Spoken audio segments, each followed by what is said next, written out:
We are live, Your Honor. Thank you, Madam Clerk. Good evening. The City Council will come to order. Please join me in the Pledge of Allegiance. I pledge allegiance to the flag of the United States of America and to the republic for which it stands, one nation, under God, indivisible, with liberty and justice for all. Let the record show that council members are present with the exception of Council Member Susie Collazo. The item for the 6:30 agenda is to provide direction regarding how to fill city council member vacancy. City staff? Good evening, Your Honor, members of the City Council. I'll be providing this evening's presentation. As the council is aware, Councilmember Mike Bucci submitted his resignation to the city clerk yesterday. That resignation was effective earlier today at 5 p.m. The City Council now has a vacancy. The process for how the City Council can fill that vacancy or submit it to the voters for election is governed by the Government Code and the Elections Code. I'll provide a brief presentation of the council's options at this point. So at this point in time, the council really, as a threshold matter, has two choices. The first choice is to leave the seat vacant and call an election.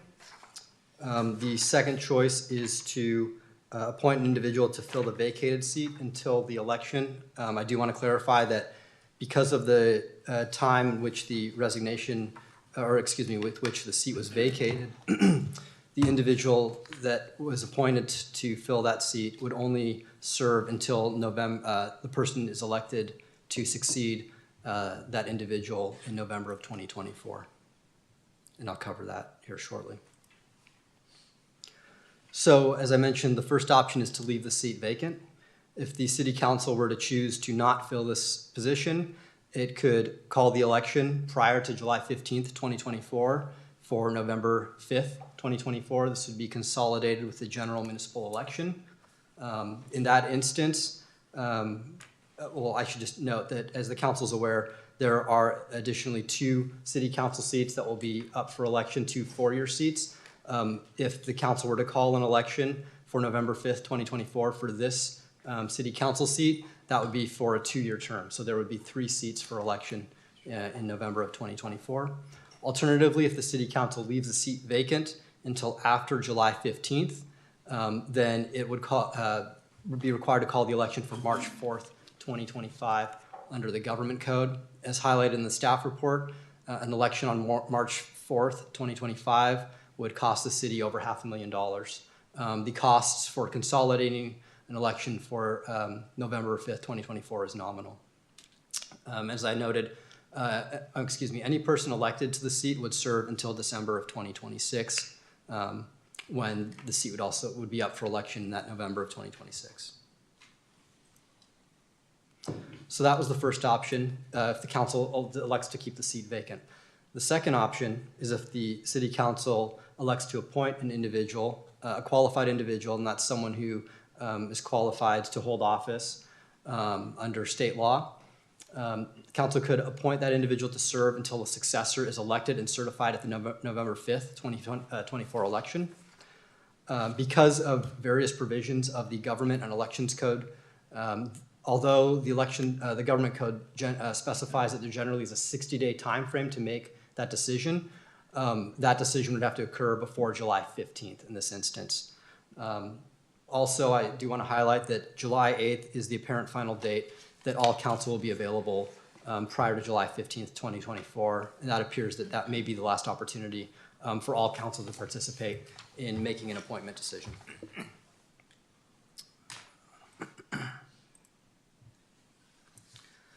So if the council decides to appoint, there's really 2 routes here. One is to make an appointment without an application process, and the council could engage in discussion tonight, provide direction to staff for potential appointment for individuals without any process. In either instance, that appointment should occur by July 8th, 2024, as previously noted. Alternatively, the City Council could engage in an application process. This is the process that the council has used for the last 2 vacancies. I'm also aware that this is the process that the school board has used for its recent vacancies, is to have an application process. The city council could establish what that process looks like for solicitation of applications, coordinating of interviews, and appointments. If the council wanted to pursue this, the suggested timeline would be for the application window to open tomorrow, June 28th, in the morning at 8 a.m., with a deadline of July 7th, that's a Sunday, 2024 by 5 p.m., and to hold a special meeting on July 8th, 2024 to conduct interviews, make an appointment, and adopt a resolution calling the election for November of 2024 to fulfill the remainder of the term. I do want to note that there is a draft application in the packet as well. And so this is my final slide that just summarizes the process for council's consideration tonight. I think the threshold question is, does the council want to make an appointment, yes or no? If the council determines that it does not want to make an appointment, then the council can proceed with option 1, which is call an election in November of 2024 or March of 2025.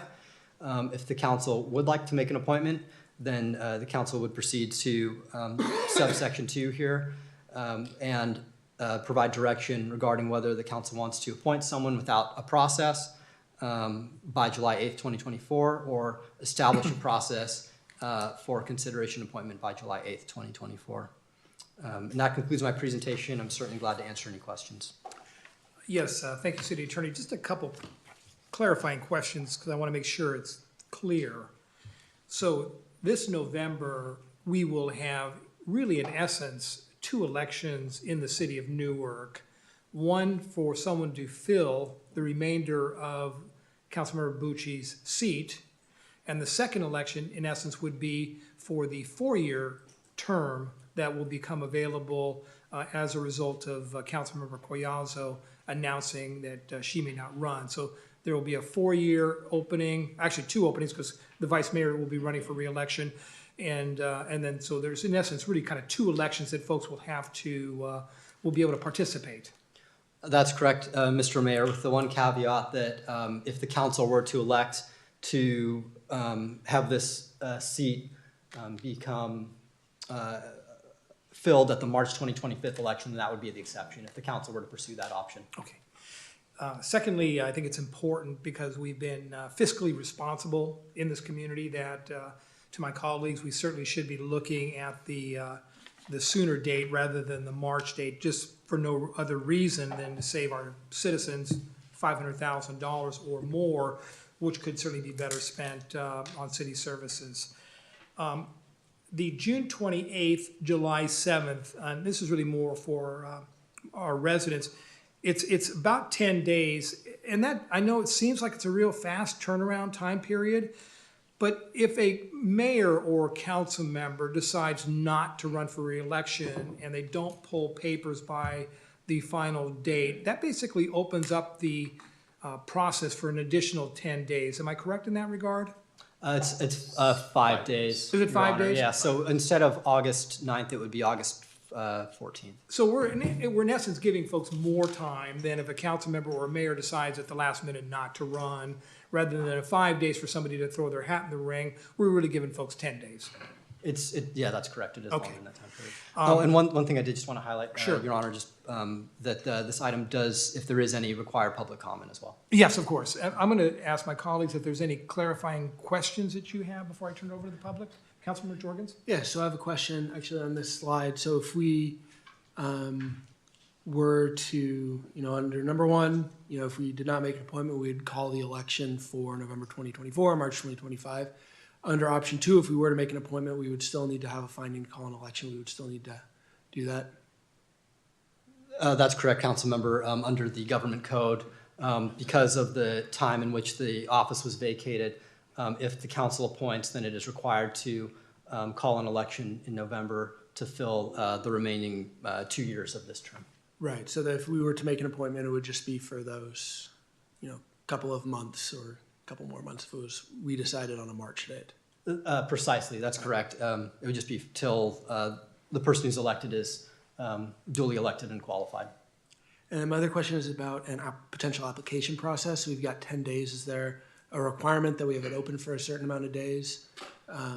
Or how do we come to 10 days? Yeah, that's really just the maximum amount of time we're able to fit in, given our awareness of the availability of counsel.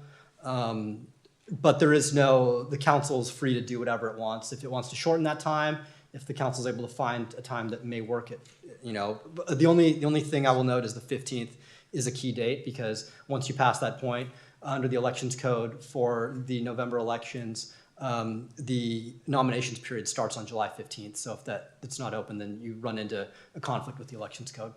And then traditionally, this building and the city clerk's office is not open on weekends. We have the deadline on a Sunday. Would we be keeping offices open? How would we be accepting applications if someone were to turn it in on that Saturday or Sunday? Absolutely, Councilmember. Sheila's going to be here. No, I'm just kidding. We will have an online submittal process, and I think we're going to maybe work with the police department to see if no. Okay, so we'll just have an online. It'll be online. Okay. Vice Mayor. Thank you, Councilman Jefferson now pretty much asked my questions, but Mr. Siriturn, can you go back to slide 6, the one back? And it's a bit, let's see, establish process, suggesting a timeline, coordinating interviews, establishing the solicitor application, interviews, and appointment. So this council, this body has the power to appoint someone tonight without applications, correct? That's. I think if the council wanted to identify someone tonight, then my recommendation would be that the council identify that person to staff and direct staff to come back with a resolution for appointment and for calling the election. That allows the city clerk to confirm that the person recommended is qualified. Not be happen tonight, so July 8th looks like there's a potential, another special council meeting to either confirm that person or review the application and appoint someone on that night. That's correct. Correct. Yes. Wow. Wow. Yeah, or earlier if the council's certain. I know that July 1st and 2nd are probably available. So this is a public hearing.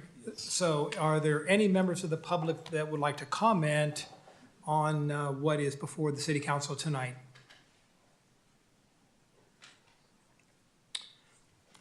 Yes, sir. Please come forward.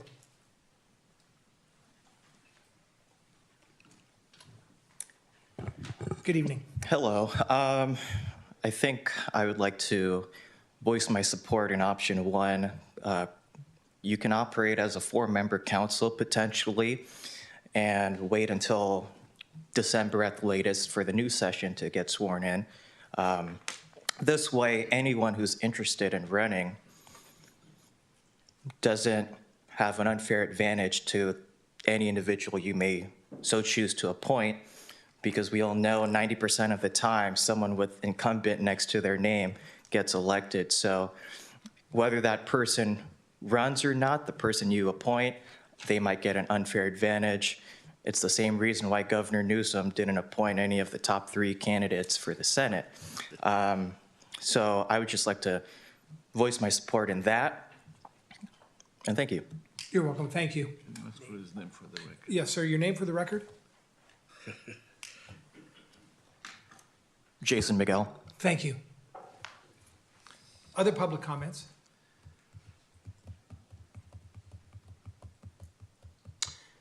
Okay, I'm going to go ahead and close the public hearing and return it to council. Let me give you my thoughts, if I may, to at least open up the conversation. I think it's important that we fill the position. We have Councilmember Collazo, as we all know, that is currently dealing with some medical issues, so her situation really is unknown at the present time. I know my colleague here, the vice mayor, has vacation plans in July. We need at least 3 members of the city council to conduct city business. And with the uncertainty of Councilmember Collazo, the illness or plans of a council member unable to attend, we can't conduct city business unless we have 3 members of the city council here. So I am not going to recommend that we leave the seat vacant pending the election in November. My recommendation would be that we go through the application process, give folks an opportunity to submit their applications, and then on July 8th, interview these candidates and then make a decision as a council who we believe would be best to serve the community until the election in November. I'm certainly sensitive to the council or to the comments made by the resident. But to get elected in the city of Newark, you're still going to have to go out and knock on doors, meet residents, and convince them that you're the best person for the position. So even though you have a city council member associated with your name, you're only going to have a short period of time for that name recognition to even be out in the community. And folks are going to expect to see results if you're expecting an additional 2-year term. So my recommendation would be that we open up the application process, have folks submit applications until that Sunday, and then conduct interviews on that following Monday, and hopefully reach a consensus that evening on Monday as to who's the best person to fill that vacancy. Other thoughts, comments? Councilmember Jorgens? I struggle with appointing someone at this late date because, we're either going to be in a position where someone, will not be running for the seat and they'll be here for just about 7 meetings. I think it's hard to say, we're acting in the public trust when, one of our members is just here for that very short window of time. And, if we go through an application process, we may find someone who, has a compelling reason for, why they just want to be here for the couple of months. But for me, it is hard to imagine that. And I hope if we do go through that process that it turns out to be a failure of imagination on my part. And, if, we appoint someone who does end up running for the seat, in my time as a voter in Newark, an incumbent has never lost a seat on this board. And yeah, that hasn't been that long, but, it's still, we have to understand, the history of this board and that incumbents have stayed for a very long time, and on net, that's been to Newark's benefit. But, as a community, we do, seem to have, a preference for incumbents, and that's in part because of the history of, folks serving Newark, well for a long time.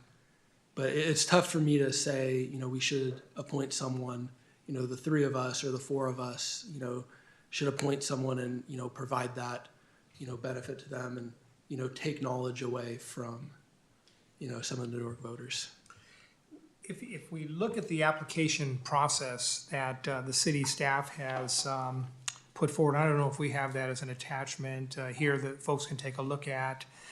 One of the questions that we will ask applicants is whether or not they will be seeking the seat on a more permanent basis. And I think that's a decision that we certainly need to take into consideration, because I'm very sensitive to the fact that I want this to be a competitive elective process. I don't want to give undue favoritism to someone that has simply served for 7 meetings. So it's certainly a question we can ask and that will be answered. It's something that we can certainly consider before we as a council make that appointment. The city of Dublin just went through this exercise, if I'm not mistaken, yesterday. 17 applicants, and they appointed 1 person who will serve out the remainder of that term. So this is an unprecedented for councils to fill these positions, and if we want to continue to do the people's business without pause or delay, I think we need to fill that position. Vice Mayor Freitas? Yes, Your Honor, just a couple of questions, but maybe the first one will be for our city clerk. How many regular meetings with this individual will be serving until November, I guess, 5th or 8th, the November meeting? About 6. About 6 meetings to this individual, six meetings. Now, but the mayor already pretty much answered, but on previous years, I believe was 2011, we have pretty much the same scenario, so, and I believe 2015, and 2011 was we didn't application, we didn't ask him if he or she will serve if running for election. But on the 15th, I believe we didn't give that opportunity to the appointee, I guess, if you will. So in this case, now looks like the application is already prepared and I think in 2011, I'll certainly look to the Was clerk or the 2011? city manager to correct me. I think that was when we appointed Bob Marshall to assume a council seat. And Mr. Marshall, I think, made it clear really from the get-go that he was not going to be seeking so he's- election to that seat. So now he could have, but I think he made it clear to the council at that time that he was not going to be seeking election. But if you mention names, the former city manager, Mr. Wiz, I believe was 2015, or 2011, I don't know exactly the years, but. Time flies by fast, so I think you need to subtract a few years, so. If he was not running 2007. 2007. Oh, well, but I guess the question was asked in the application if you will running for election, and I guess he didn't reply to that, and afterwards he did running for election, I guess, to be elected, so it was a little bit, Well, I'm not sure what we put in the Well, 2007 application. I don't know if the city clerk, I do know that in the 2011 application, we posed the question whether or not the Okay. candidate would run for office. I'm not, yeah, but I know was the 2 years was a little bit, and yeah, we are here today, and I'm rather going to have the special meeting to interview the candidates, because I don't think it's fair for the North residents to just pick up someone today, and even though it's, No, I agree. I agree on that. We should not be making an appointment today, or recommending an appointment today to serve. That takes the hands out of our residents to participate. Councilmember Jorgens? You know, I do think there are three of us here, and, you know, while that, you know, pushes us close to not having a quorum on this issue, the, you know, city of Newark voted for us to be here. They expect us to be here at every meeting, and that means we'll have a quorum at every meeting. And, you know, treating this as an emergency situation when, you know, from my perspective, you know, we should be able to conduct the city's business, you know, based on, you know, the Newark voters putting us here. So, you know, that's also where I'm coming from. And I couldn't agree with you more. But as I mentioned, Councilmember Collazo is undergoing some significant medical issues, and her status at any one of the future meetings is really unknown. And I know Vice Mayor Freitas has indicated long ago that he was going to be on vacation in July. So let's assume that both those things stay the way they are today. We're down to 2 council members in July with a lot of business that needs to be conducted, and we can't conduct that business under that situation. So I'm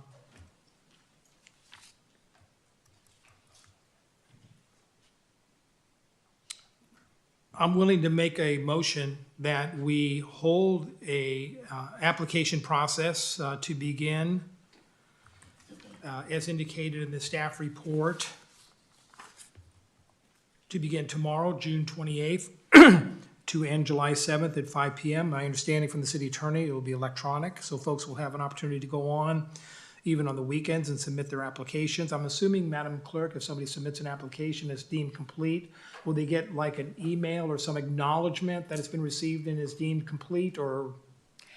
I plan on contacting them after I have verified their voter registration on the Monday after the deadline, unless applications are received before July 3rd. Okay, so those that are interested in this position, assuming that my colleagues agree with me on this, the sooner you get your application in, the sooner the clerk can do the review that she needs to do and let you know that your application's deemed complete and you're going to be part of the application interview process. So if you wait until 4 o'clock on July 7th, your application would still be accepted, but if it's deemed incomplete as the clerk does her review of the voter registration information, that would be unfortunate. So you need to make sure you get him in on time and early enough so she has an opportunity to verify that information. So I'm going to ask that we open up an application process, as I mentioned, on those dates, and that this council then reconvene on July the 8th to interview those candidates and then make a decision that night as to who is going to serve the remainder not the remainder, who will serve on the council until Election Day, with the understanding that we can ask and will ask whether or not they intend to seek the position beyond that date. And that's certainly something we can take into consideration. Is that motion clear? Yes. And the meeting will be at 7 The p.m. meeting on July 8th, would be tentative? Well, no, we'll probably have to do it earlier, Vice Mayor, because if we have a Well, that's right. lot of applicants, good question, if we have a lot of applicants, we would need to schedule it at a time, one, that's convenient for those that are participating, and then two, we need to make sure we allocate enough time for those interviews to occur. Thoughts on that, City Manager? Yes, well, if the applications are due Sunday at 5, that would give us sufficient time to prepare a 24-hour notice. My gut, without soliciting any applications, which would suggest a 6 p.m. start time may be appropriate. Okay, Yeah, okay. so that would be my motion. So So- second, Can I ask some clarifying questions on Sure. this? Just because right now this is something that, I'd be pretty cautious about moving forward with. What, in an interview process, what sorts of questions would we be able to ask of potential council members? It's pretty open. Obviously, you can't ask questions about issues related to protected class or certain family situations or things like that. But, I think our proposal would be that, staff would work with the council member and the mayor separately to see if there's particular questions. You probably would want standardized questions across the board. I know the last time it was 15 minutes per candidate. Go ahead. When, we would deliberate about potential options, would that happen in open session or in closed session? Open session. So that would be a process that would be transparent to the public. There's no exception under the Brown Act that would allow you to have those deliberations in closed session. Yeah, the way I see it, Councilmember Jorgen's kind of playing itself out is my thinking would be that each council member can submit questions to the city manager, the city manager's office for review. And then prior to the actual application interview process, we can sit down and go over those questions together and figure out, well, some of the questions are very similar. There may be an opportunity to combine some of those questions into one question. So I would ask, staff, once they get our questions, to kind of put them together in an interview process. But again, it doesn't eliminate your ability to ask follow-up questions or additional questions based on answers and information that you're given. So if we would question each candidate individually or as a panel? Theoretically, you could do it however you want. I think in the past, it's been individually. Mm-hmm. So our meetings are broadcast, on YouTube. Yeah. So the public can watch. That's a really important function of what we're doing, making sure that we're transparent there. Would that give an advantage to candidates who, were later on in the process, that they would maybe have access to the questions? Theoretically, I think people, obviously you can't stop them from logging in and watching. They would be able to watch your deliberations. It's all public, so they could stream it on their phones or Well, what we would recommend is what we did in 2011, and the city clerk is free to correct me if I'm wrong. We would have all the applicants placed in a separate room and ask them to not bring their cell phones.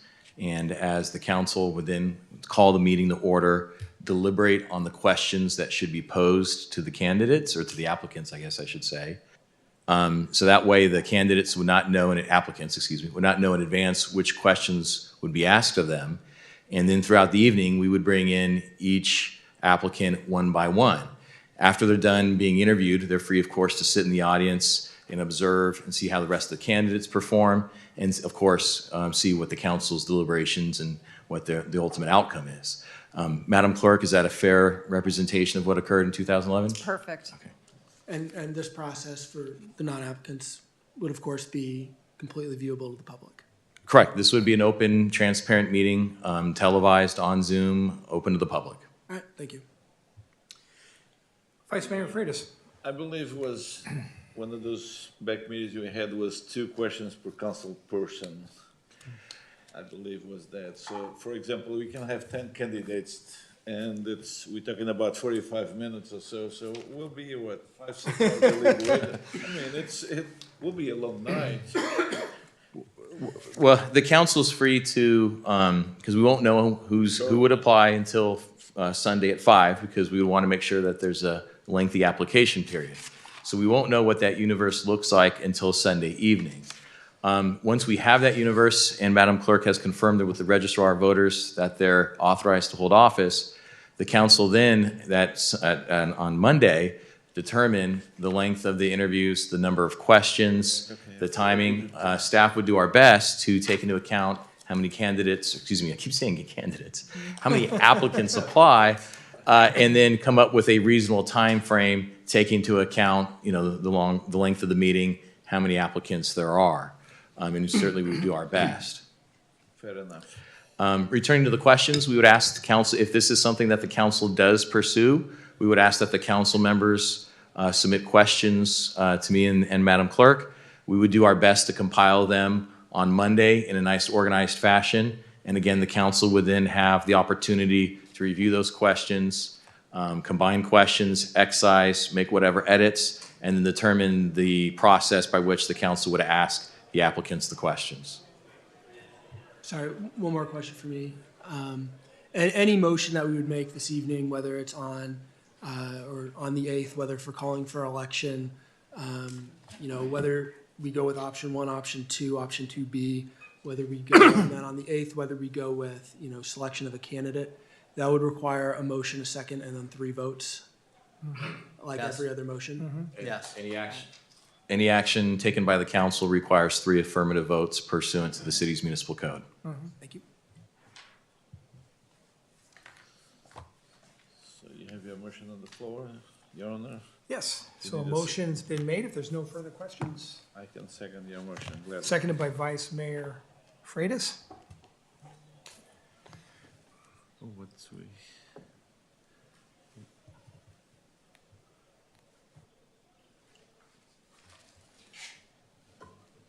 Okay.